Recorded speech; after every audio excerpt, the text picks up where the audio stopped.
welcome to the Instant Classic Wrestling Podcast, the only podcast that is always an Instant Classic.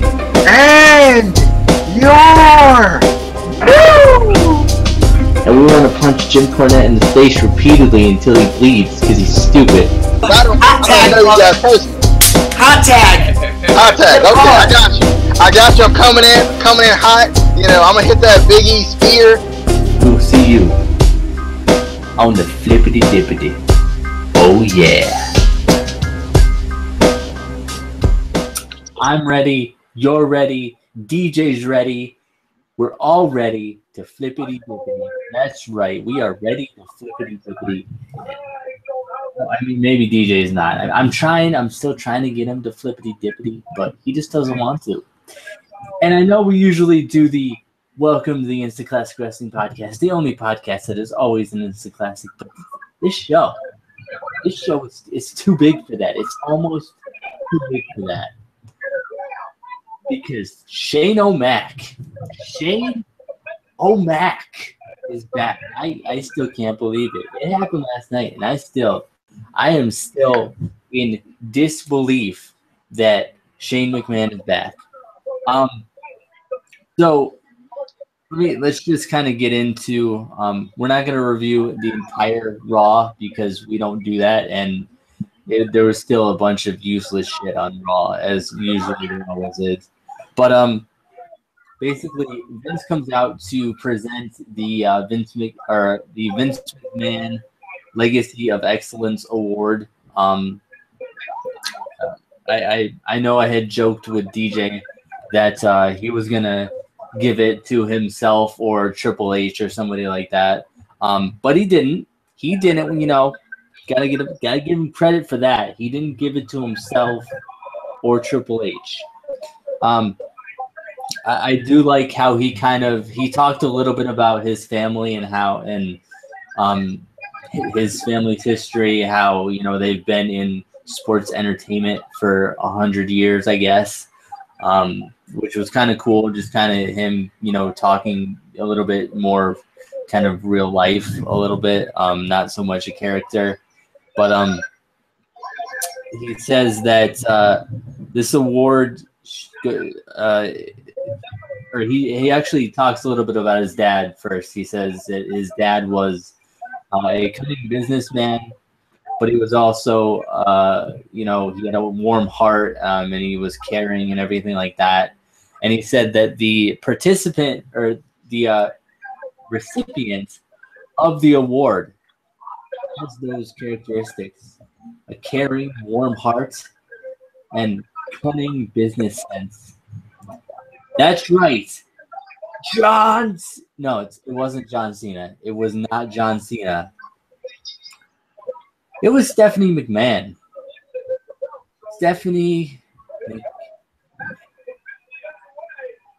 First, before we move on, DJ, thoughts on Stephanie McMahon being the recipient of the Vincent J. McMahon award thingy that I can't remember the whole name of it thing. You know, you should remember the name because It's long. It's true. I don't know if you read the spoilers, but I was robbed. They you know, all the votes are in for DJ Beal to be the Vincent J. Kennedy McMahon Legacy of Excellence Award winner. And what happened was, so they was counting the votes, and my votes fell on the floor, and they didn't see it, so they miscounted my votes. So the report says I got like 1 vote, but I know I got like at least 4, and that was enough to win. It was. I was robbed. I tell you, I was robbed. I didn't deserve this. But I mean, I had 8 votes for myself. I mean, so how would you win if I had 8 and you had 4? Because my votes count twice per vote. That would still only be 8, so it would be a tie. And then remember, they dropped a couple of them on the floor, and they didn't count them, so they missed one because one, like, the dog came in and ate it. Apparently, he came in, he took it with him. So I was robbed. I agree. All right. Anyway, so the winner of the award, the Vincent J. McMahon thingy award thing of excellence and stuff. She came out. Stephanie comes out. She does her horrible fake Stephanie cry. She has probably the worst fake cry I have ever seen in my life. Ever. It is bad. It is bad. But she says, she wasn't expecting to win, but just in case, she had some prepared remarks. She wasn't expecting to win though. She just happened to write something down just in the chance that she would win. She wanted to be ready. But she didn't know. It's not rigged or anything. It's completely fair. Even though my votes weren't counted, I'm just saying. I didn't see no vote on WWE.com. I'm just saying. I didn't see nothing, Vince. I didn't see it. But anyway, she goes to start reading her remarks, and before she gets that opening sentence, before she gets that first word, what do we hear? We hear the music of, I don't want to say the late great because he's not dead, but Here comes the money. gone but not forgotten. Got you. Shane McMahon, which was awesome. I even knew he was coming because I watched Raw a little bit late, so I had seen on Facebook everyone posting, "Oh my God, Shane's back!" So I knew he was coming, but I was still like, "Oh my God!" But he comes out, he does his usual entrance, with the skippy around and the I don't even know what he does, but he still does it. He's like 40 and he still does it, and it's and DJ, did you see the kicks? Did you see the kicks he was rocking? Did you? That man is either a really cool dad or the kind of dad that doesn't realize that he's embarrassing his kids. One of the two. I've decided that. But he comes out. The crowd, huge pop. Just a giant pop. Comes out. We get a clear as day, holy shit chant. They didn't even try to cover it. Like, they didn't even try to cover it, or, freaking Michael Cole didn't try to say, "What are they saying? What are they saying? I don't know what they're saying." We also got "This is awesome" chant. So he comes down, he gets in the ring. Vince goes for a hug, which was kind of funny. Shane just stops him, fixes his tie a little bit. And Vince is like, "All right, I understand. I get it. We had a falling out. I get it.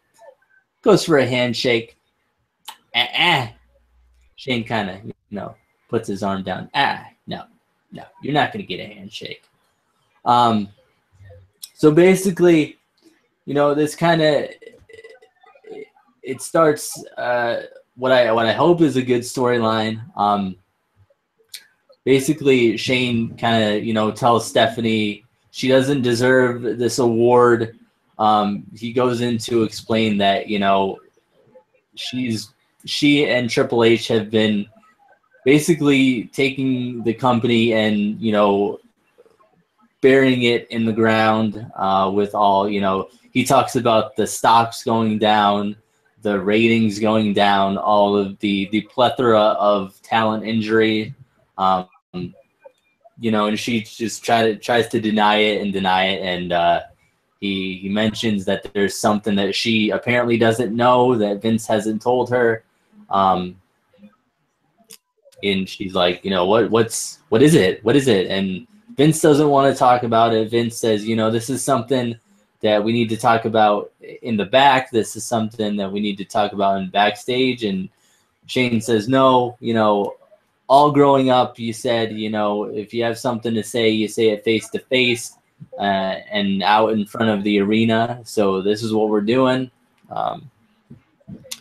Stephanie eventually ends up going in the backstage. I'm doing a little bit of an abridged version of everything. I didn't want to write like a whole paragraph. But after she leaves, Vince, he finally says, what do you want? How much do you want? I'll write you a check right now. Shane says, this isn't about money. This is about legacy. He says, Vince is third generation. Shane is the fourth generation, and his kids are the fifth generation, and he wants WWE to be around for the fifth generation, the sixth generation, the seventh generation, and so on. So what the hell are you doing? I was keeping it going. Oh, okay. I forgot I had the camera on you for a while there. Anyway, it was 10th generation. Did you say the 10th generation? Like the 10th, the 11th, not the perfect 10th, but the 10th generation. So Vince says, all right, so what do you want? What do you want? What is it that you want, Vin or Shane? Shane says he wants control of Monday Night Raw. Vince says, you don't know what you're talking about. In effect, if you are in control of Raw, you are in control of WWE. And Shane says, exactly. So Vince ends up saying, okay, I'll give you what you want. I'll make a deal with you. I'll give you what you want, but you have to have one match, one night. So obviously Shane agrees. And he says, okay.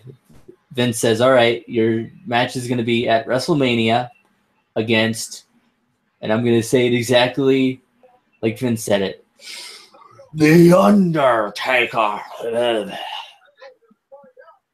So we're going to get Shane McMahon versus Undertaker at WrestleMania. Oh, that's not it. That's not all. It's going to be Hell in a Cell. I can't say it like Vince does. Hell in a Cell. I can't do it. I can't. Which, again, WWE somehow ends up taking what is probably going to be a shitty WrestleMania with all the injuries and pulls out an amazing match out of their ass, basically. Any thoughts on this segment in general before we get to talking about the upcoming match and implications and things like that? Yeah, it was definitely a good segment, a fun segment to watch. I definitely I enjoyed it. The Shane coming out was not as exciting for me because not that I wasn't excited for him coming out, but I had saw the news on WWE app, and I'm like, why can't I be home watching this live? I would have rather been surprised by it rather than get home and have to watch it late and still. I mean, it was still exciting because you're still like, is he really gonna show up? Because I mean, we've talked about this before. Is he really gonna show up? Is he really gonna is he really coming back to WWE? Is it actually a real possibility? And it was cool to see him back though. Love the kicks, by the way. It was cool. It was definitely cool to see him back. Obviously, his voice has gotten deeper. He sounded like a completely different man. He looks different a little bit too. But I like this segment. It was a fun, it was one of those segments where you're like, oh Lord, here we go, the same old segment. And then you just got turned up with Shane coming out. I'm wondering what they're gonna do with the match. I don't want to get too much into it because I know we're waiting right now. We're waiting until you give your thoughts and then I come back and give mine. So I'm trying to stay on the segment portion. But it was obviously an exciting moment. The crowd was like went nuts for him. I think the match within itself is kind of confusing though, because um, you wouldn't really like. I get it that would you really see Shane going back into Hell in a Cell after being away from WWE for so long? That's kind of a thing to think about, but you know.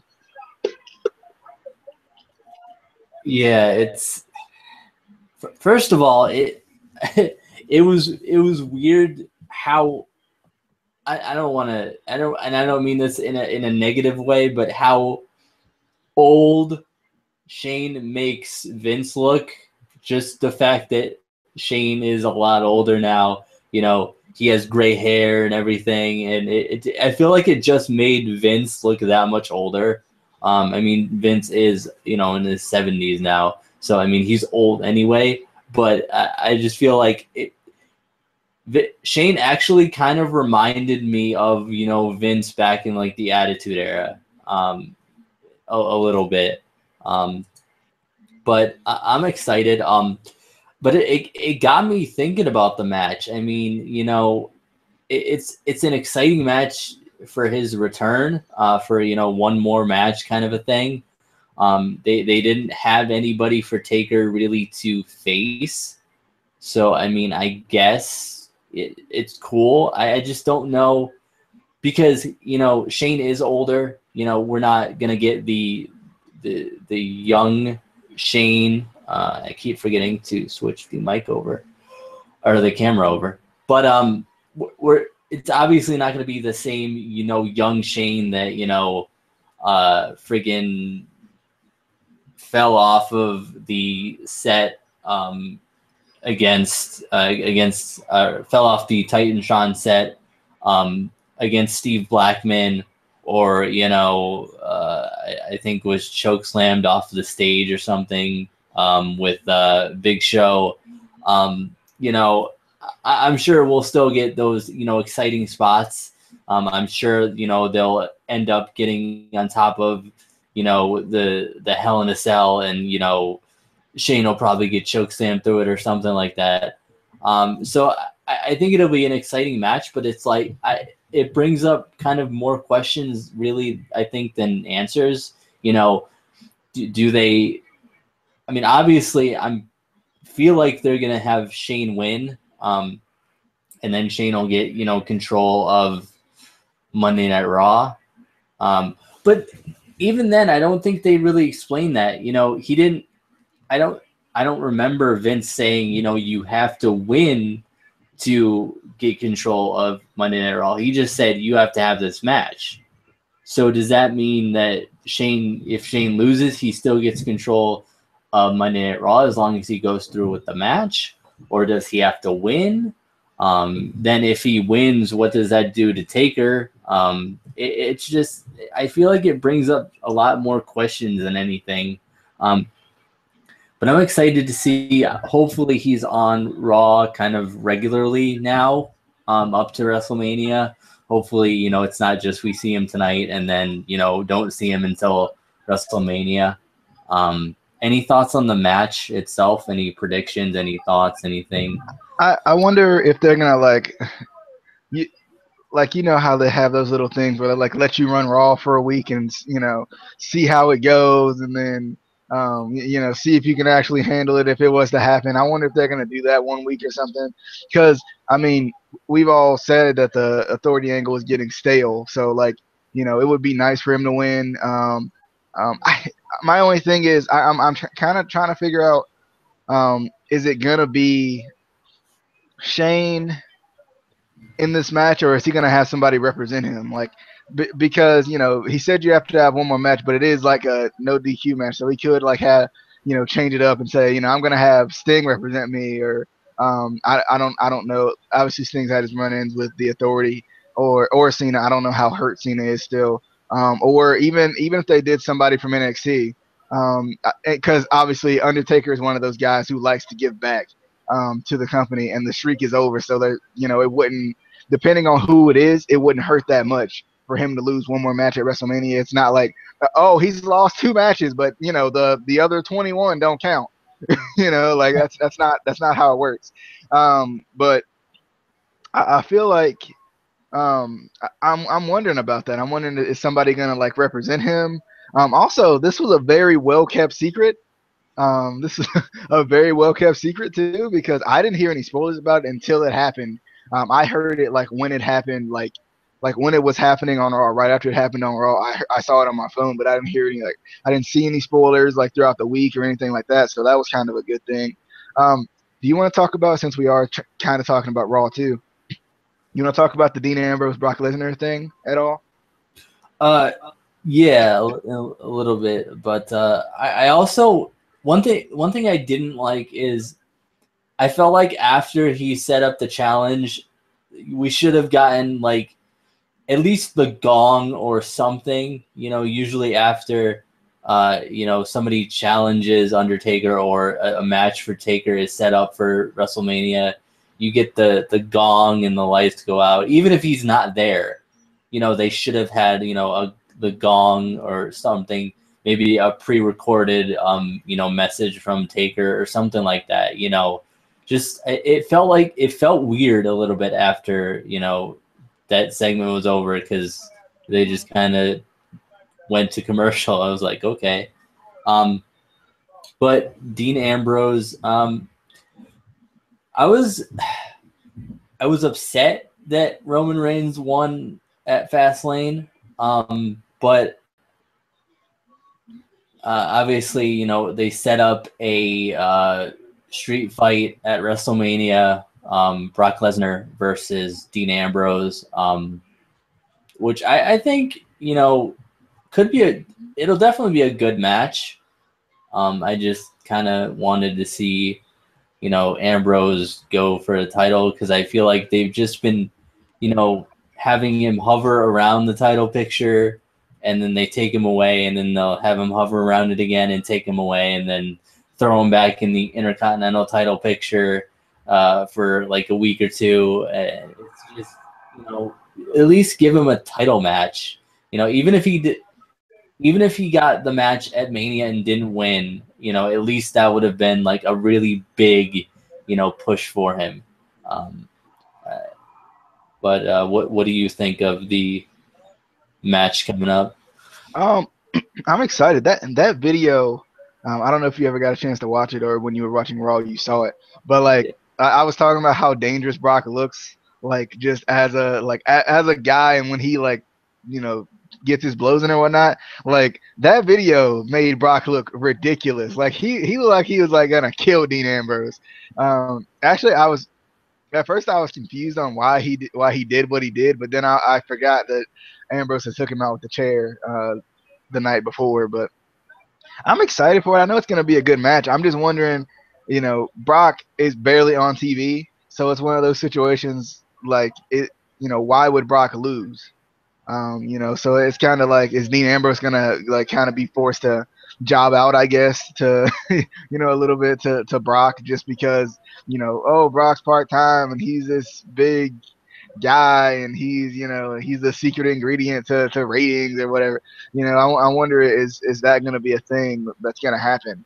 Is he gonna like, you know, end up having to lose because Brock is just like supposedly the special attraction? That's the words I was looking for. I just couldn't find them to just now. But you know, I wonder. I'm curious to see how it's going to happen, and at least we know we're kind of getting closer to you know, WrestleMania now. That's 3 matches that are kind of confirmed, I guess, or at least, you know, we kind of know where they're going with it a little bit. The direction at least. So that's a good thing. At least we kind of know what's going on, you know, a little bit more going into WrestleMania. I don't know, and I don't know if maybe because of the injuries, obviously this is going to be like a really fast build. I don't know if this is going to like continue through WrestleMania, or if they're going to like just stop these feats at WrestleMania. I'm kind of curious about that too, because obviously I feel like Brock is gone after Mania, for a little bit at least. Yeah, I mean, I feel like with Brock and Ambrose, it could be, you know, a big, you know, push and build up for Ambrose. I mean, yeah, it's no holds barred too. I forgot about that too. It's no holds barred, so that's gonna be fun. I could see him winning at WrestleMania if they build it up right. If they have, I mean, I know, Brock isn't on Raw all the time or SmackDown, but, if they have him come, every other week or something like that on Raw, and each time he's on Raw or SmackDown, have him, beat the hell out of Ambrose and beat the hell out of Ambrose and, leave him, laying. Finally have that build up at WrestleMania where, Ambrose finally overcomes, Brock Lesnar. Or even, I don't know what you think about this, and I don't know if you think that WWE would actually do this, but similar, then it wouldn't like take up like his appearances for WWE or whatever, however that's set up. Obviously he could just beat up Dean Ambrose wherever Dean Ambrose is, on Monday night or something like that. Like, they could do like this video thing where Dean Ambrose, like, he continues to call him out, but obviously Brock's not there. He kind of hit and run, but obviously Brock doesn't necessarily run. I wonder if they would keep doing that. I don't think they would do it though, because obviously they don't do a lot with that. I don't think they would like have Dean Ambrose chilling out in a bar or something, and then Brock Lesnar comes in and just beats him down. I don't like that would be something they would have did like, back early on, like in the early years. It felt like in the Attitude Era, and probably even after that. But now just not so much. But I think that would be cool, because then we wouldn't necessarily have to have Brock on Raw, but you would kind of be excited to see, or bummed out to see where Dean Ambrose would be getting beat up at. Or if Dean Ambrose, got even, like if Dean Ambrose, like Brock Lesnar comes after him, he's got like a lead pipe or something and just like kind of cracks him or something. Yeah, I think that would be cool. I mean, I feel like they don't do anything outside of the arena anymore. Like, you barely even see people arriving to the arena anymore. But also one other thing I kind of wanted to talk about was the attack on Roman Reigns at the end of Raw. We saw blood. We saw a lot of blood. Any thoughts on Triple H attacking Roman Reigns? That was actually a part I didn't see, but I will. I'm obviously going to go back and watch it.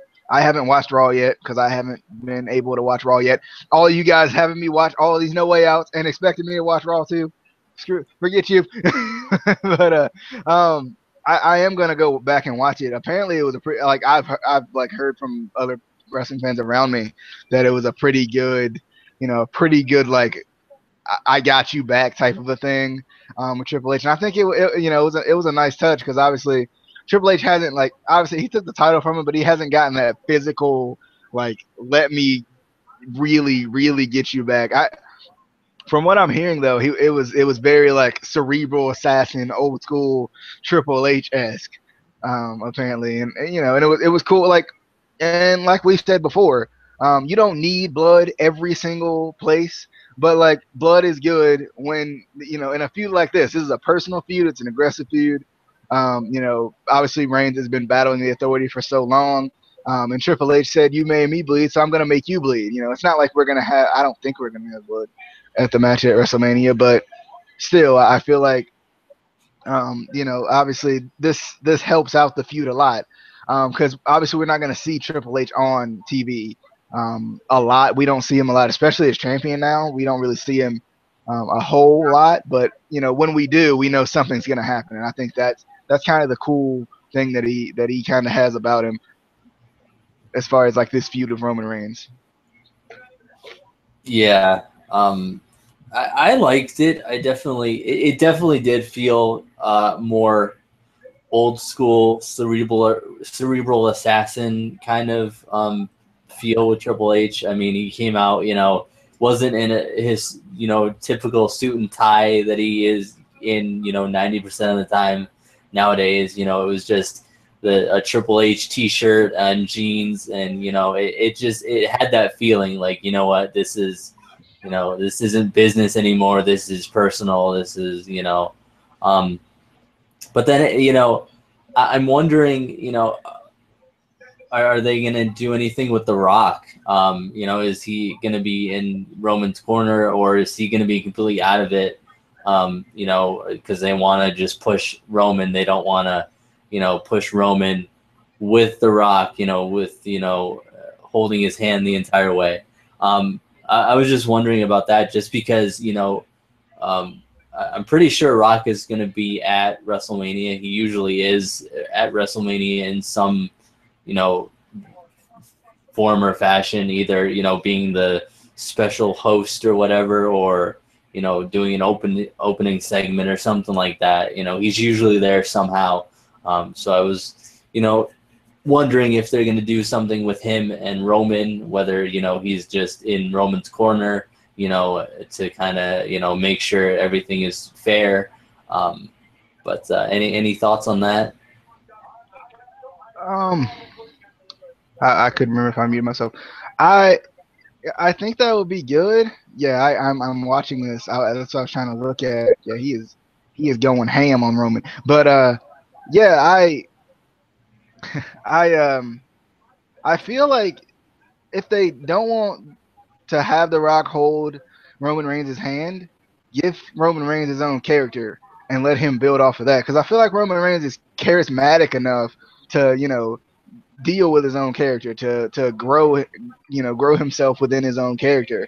But like he still doesn't really have his own character. And I think that's why so many people want a heel turn, because that means that something's got to change. You're still not going to be the big guy from the Shield if you turn heel, and if you do, then that's a waste of time. Why did you turn heel in the first place? I'm wondering about that. I'm wondering, like, because if they give him his, like, maybe getting beat down made him realize that, okay, I need to do something. I need, something needs to happen, and maybe he does come in tune with his own type of a character or something. I'm not sure, because I feel like it's kind of hard to get the fans behind him, especially with Triple H there, because obviously Triple H is a legend, and you have Triple H beating him down, and people still like Triple H, obviously, but I don't really know what the plan is. I know they're doing something with The Rock. I wonder, is that going to be something with Ronda Rousey too? Because I know they've talked about that. I'm not really sure though. But I did hear, actually, come to think about, I'd heard something about it was about the Undertaker's opponent. I just thought about it. It was about how the Undertaker's opponent was supposed to. It was something about he was supposed to not. He was from his past or something like that, so that makes sense now. But I don't know. I'm curious with what they're doing with Roman Reigns though, because I just don't. I don't know. Like, even if he wins the title at Mania, is the crowd going to cheer him? Who knows? I guess maybe we could. There's a chance for a double turn, but I don't know if they would do that either. Yeah, I feel like this whole WrestleMania is going to be almost like an underdog theme. I mean, obviously in Shane's match, he's the huge underdog against Undertaker. I feel like Dean Ambrose is obviously the underdog with Brock Lesnar, and even you could argue that Roman Reigns is the underdog, obviously, for Triple H. And I know we always have the underdog story. For a while there, it was Daniel Bryan, but usually there's only really one really underdog match on the card. But I feel like all three of these are kind of underdog based. It's not really equal, or at least it's not booked to be an equal match or seem like it's going to be an equal match in any of them. But I think all of them are definitely going to be good matches either way, whether Roman wins the title and everyone boos, or there's no reaction. I still think it's going to be a good match. Obviously, Dean Ambrose and Brock Lesnar is going to be a good match. Taker and Shane is going to be a good match. I'm just excited for them, and I'm also, wondering what other matches are going to be on the card, what other storylines are going to build up, because I feel like there's a bunch of storylines they're trying to build up, but I don't know if they're trying to build them up for WrestleMania per se, or if they're just building them up to, go through WrestleMania. like the Divas. There's a couple of different Divas storylines that are going on right now. I mean, obviously, I know we're expecting Charlotte and Sasha, but she still has the storyline with Team Bad right now. So I'm wondering if they're going to end that, how they're going to kind of end that. But any other thoughts about WrestleMania coming up? I know we still have like 6 weeks or whatever, but Yeah, I don't really know. I'm wondering kind of what else is going to be solidified soon. Especially with like the tag team and Intercontinental and U.S. championships too. You know what's going to happen with those because we just don't really know. I know Enzo and Cass have been hanging around the main roster, but that doesn't necessarily mean they're going to get brought up to the main roster. I don't know. I'm wondering. I'm wondering about that. I just want to see, you know, in the coming weeks, you know, what's going to happen. I'm also wondering, and this is kind of still about WrestleMania, but kind of off note from wrestling in general. But I wonder if they're going to have Mauro Ranallo actually be a part of the commentary team, because I think at Fastlane that was kind of a test to see how people liked it, to see if that was a good thing, and see if maybe they could do it for Mania. So I wonder if they're going to have him commentate, even if it's like the color commentator for Michael Cole, because they like Michael Cole so much. I mean, still, I wouldn't. I mean, it wouldn't hurt. It still just gives it a different feel, especially for Mania. You want Mania to have a different feel, and we've had the same three guys for so long. It wouldn't hurt. I'm also wondering if they do that, which one are they going to eliminate, or would they, you know, I don't think they'll. I think they should bring it down to just 2 commentators, because that's how it was for years, and it works fine. I think it works better with 2 commentators, but I think they're gonna obviously leave it at 3. But that would, you know, brings another question: who are they gonna eliminate? Are they gonna, you know, take out JBL? Are they gonna take out Byron Saxton? You know, who's gonna be eliminated to give room for Mauro Ranallo? Does Byron Saxton, doesn't he work on SmackDown too? Or am I wrong? Or is it Tom Phillips? Because if they already work on SmackDown, they don't need to work on both of them. I mean, like I think it would be fine if they didn't. If they, you know, they worked on one or the other. NXT, right? Yeah. Oh yeah, Tom Phillips does NXT now, but because Byron Saxton was doing NXT too, so I mean, Byron Saxton would still have the SmackDown job, or they could move JBL to SmackDown. Either way. Yeah.